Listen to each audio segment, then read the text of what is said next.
Because if Stanley's theory's right, then about half of us who grew up in poor families in this room should be gang members. And we're not. Right? So what poverty does, that's that fudge factor that gives these kids in these impoverished areas tunnel vision. We're not excusing anything, but poverty and violence will fuel migration. Dr. Cheryl Maxim, UCI, published a paper that said that when people migrate, they tend to bring their culture with them.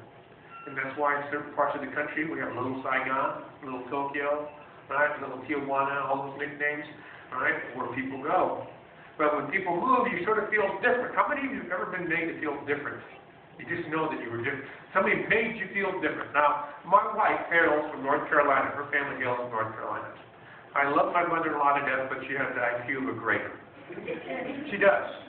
And she's one of 13 children, born on a farm, never finished 5th grade, can barely write her name. I love her to death, but if she was standing before you right now, she would tell you that I'm not Mexican. And you would ask her why. And with all sincerity, she would tell you Mexicans don't go to college. She would tell you that straight up today. Right? Because that's the way she thinks. Now, my bride, she runs a outpatient surgery clinic in a small city called Montebello, California. It's right next to East LA. Everybody in Montebello speaks Spanish. I had to teach my wife how to speak Spanish.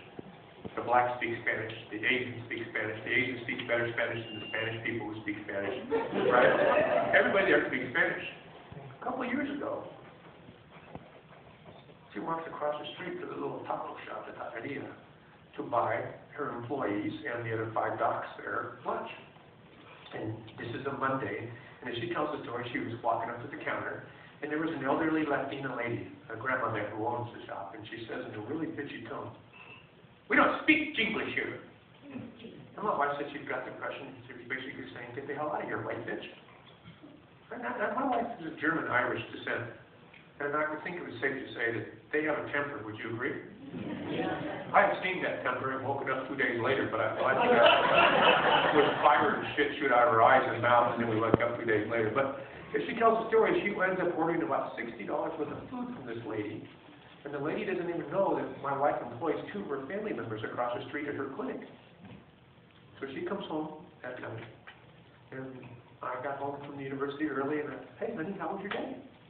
"Well, this Latina lady is prejudiced against me because I'm a white chick. I can't understand why she's prejudiced. She's judging me by the way I look. And I employed you for 2 hours. I did the husbandly thing and the psychologist thing, let her vent, right? Let her vent, she can give it all out of her system, correct?" So Tuesday, she comes in from work. My bride has that look in the face that every husband recognizes. Don't ask her how her day went. She's got a bad deal, man. She's got a sour look on her face. She comes in, "Hi, babe." And I'm cooking dinner, and she's pacing back and forth in the kitchen, back and forth, and it takes about 3 minutes before she says, "Aren't you going to ask me how my day was?" And I go, "Well, I really wasn't planning on it." "Well, you better ask me, because I'm going to tell you." And she tells me now that all Latina women are prejudiced against all white women. Monday it was this single lady against her, and Tuesday it's all Latina women against all white women. So we go for another 2 hours. I take some aspirin, because she's giving me a headache. Wednesday, I think she's had a tough week. I'm making her favorite chicken salad, a barbecue chicken and salad thing, and I see that same look when she comes in, and I'm not asking her. I'm not stupid. But anyway, she comes in, and she has a full head of steam on her, and on Wednesday, it's all Latinos are prejudiced against all white people. And she is going like a bat out of hell, and I went like this, time out, love bug, and she goes, "What?" I go, "You married a Mexican." She goes, "No, you're not, you went to college." And we both started laughing. And then she says, "I'm an idiot," and I go, "Well, let's see. Tell me how you're feeling." She goes, "I can't believe I reacted this way for 3 days over one incident." I go, "Now we're working." She goes, "I can't imagine how someone would feel if they were treated that way their entire life." I go, "Now you're walking in the shoes of a minority. How would they feel?" How would it feel? She goes, "I've been mad for 3 days.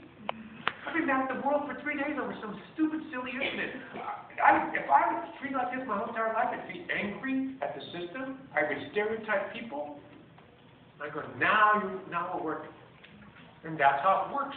That's why some gang members join a gang, because the gang will be there with open arms and they take you anywhere you are.